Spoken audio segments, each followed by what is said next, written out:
Pranam Sadhguru. I heard that one day someone sat for 10 hours in Dhyanalinga without moving, and some people got worried about it. Why would they worry? Can someone attain Mahasamadhi sitting in Dhyanalinga? Oh.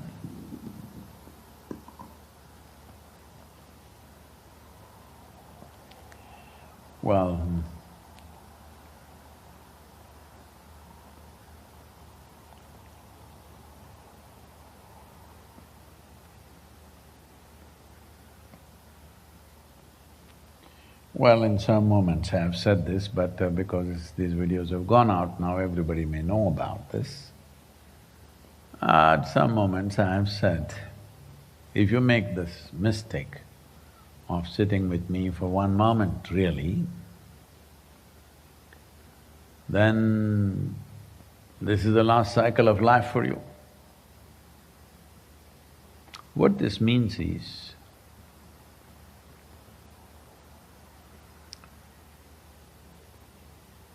this is not just about me. This is what a guru means, because his energies and his way of being is committed to liberation, not for something else. Other drama you do because you're living in the world. If you don't do some drama of saying, mental health will come, physical health will come, backache will go, this will go, that will go, this is all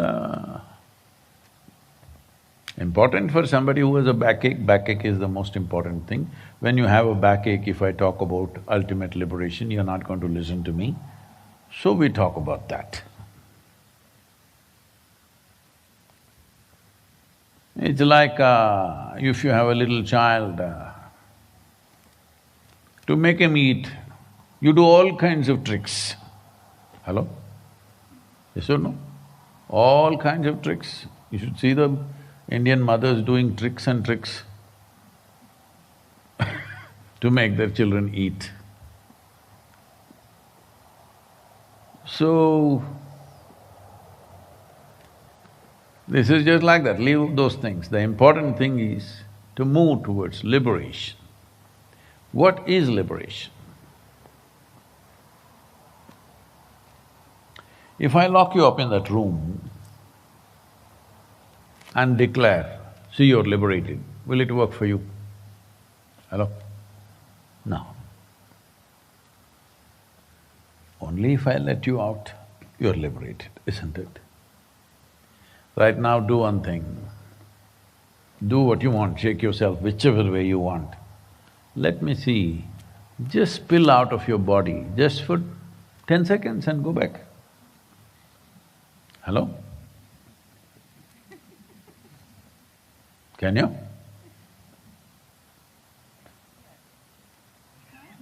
What? Are you in the suicide pandemic list? Without damaging the body, just go out and come back. See, freedom means what?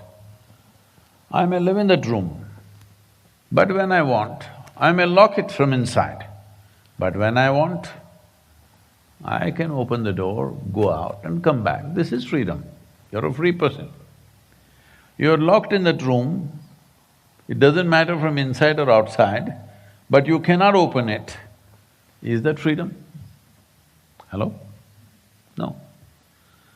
So, any physical boundary is like this. Usually, when I first went into the Coimbatore Central Prison, and we wanted to do programs, it was very hard to get in, you don't know. It's not only difficult to get out, it's very difficult to get in. You need certain qualifications which I didn't have. It took me almost nearly 1.5 to 2 years, meeting the superintendent, meeting this guy, meeting that guy, wanting to go and do something with the prisoners. Well, since then, for the last 22, 23 years, it's happening, the programs. But first time when I went in, I saw in the heart of Coimbatore city Most people probably don't realize this. I was invited to a ladies' club, an elite ladies' club, to speak to them. I spoke to them and we organized a little bit of games outside in the open field that was there. Then I look like this, there's a huge wall behind the ladies' club, like almost 18 to 20 feet high wall. I said, what is this wall? Well, none of the ladies knew. I said, such a big wall behind your club, and what is this wall? Nobody knew. Then when I inquired, they said, it's a Coimbatore Central Prison. It's in the heart of the city. And then I realized that main street in Coimbatore city is called Jail Road.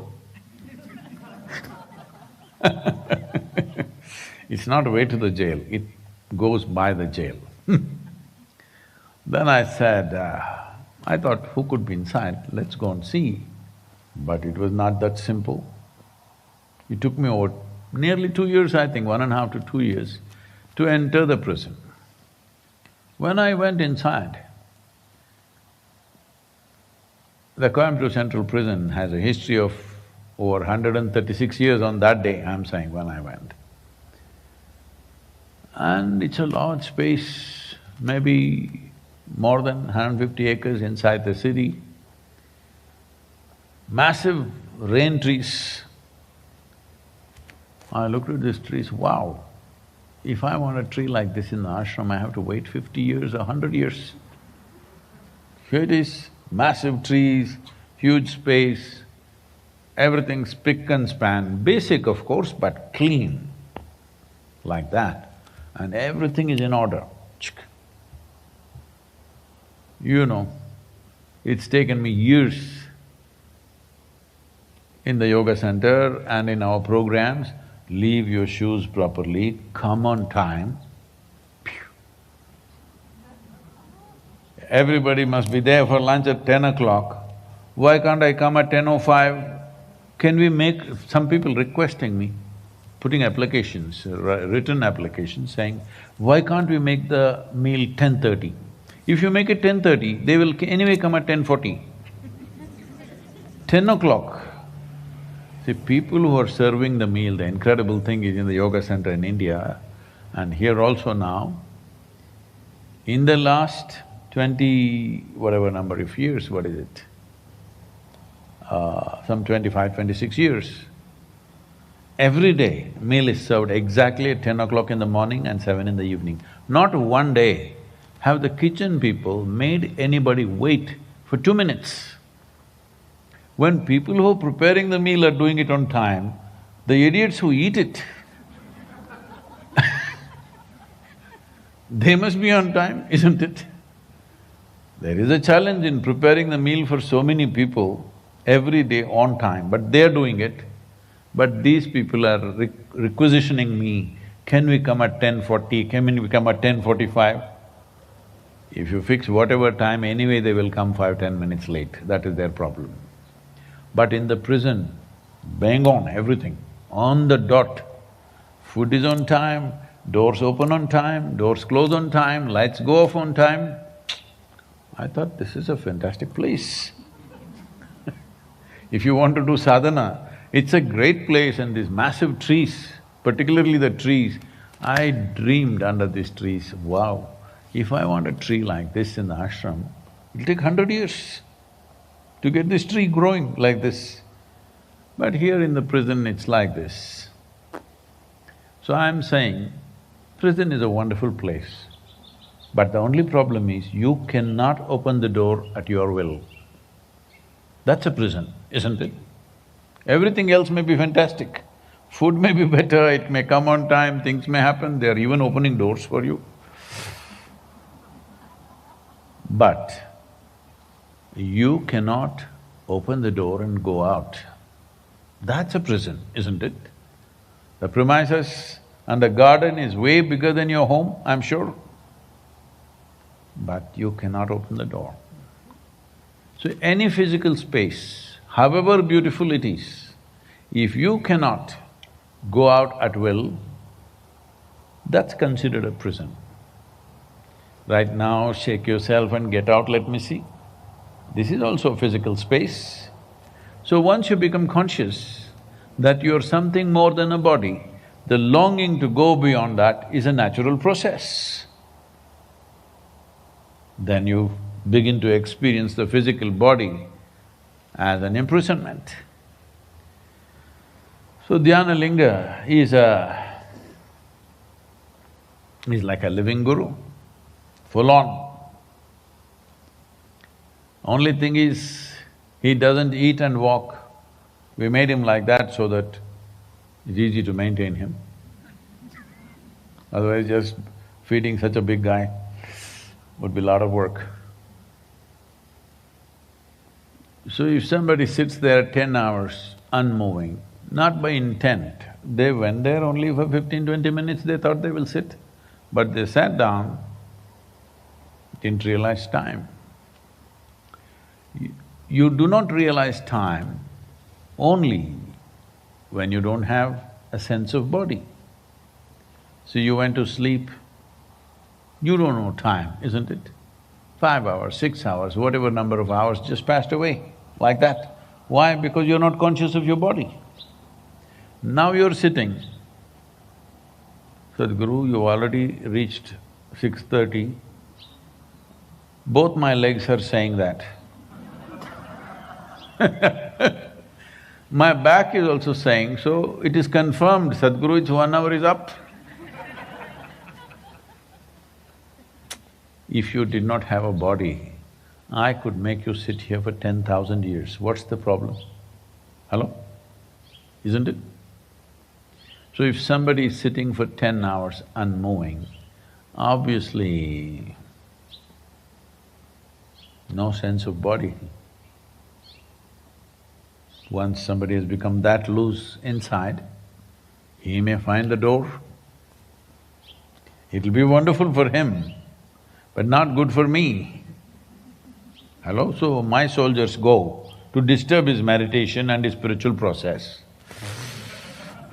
Yes because if somebody lives in today's world, oh, already I have faced too much of that. So we have soldiers to make sure you're not liberated. Not in our space, you go home and do it. Because we are living in a society where there is no regard or respect for profound dimensions of life. It's all about eating and living in those silly prescribed ways.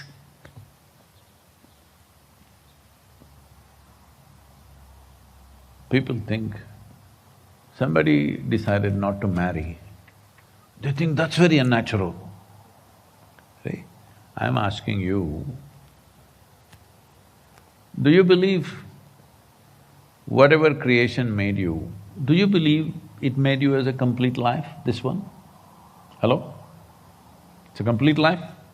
Or is it a half a life? I'm asking you. Complete life. So out of… it's reached a certain level of exuberance and joy, and you want to share it with somebody, and of course we need next generation of people, so you married, fantastic. But you're a desperate creature.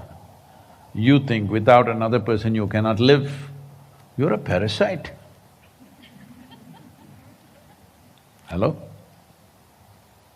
So if you don't do this parasite stuff, people think you're unnatural. I think for a full-fledged, evolved being like a human being, who is the highest point of evolution on this planet, being a parasite is unnatural, isn't it? Out of your joy, two people came together, you understand your responsibilities. You also understand, though it's a lot of trouble, that you must raise 1 or 2 children, because otherwise there'll be no people in the next generation. Hello? Right now we can slow it down, it's too many people.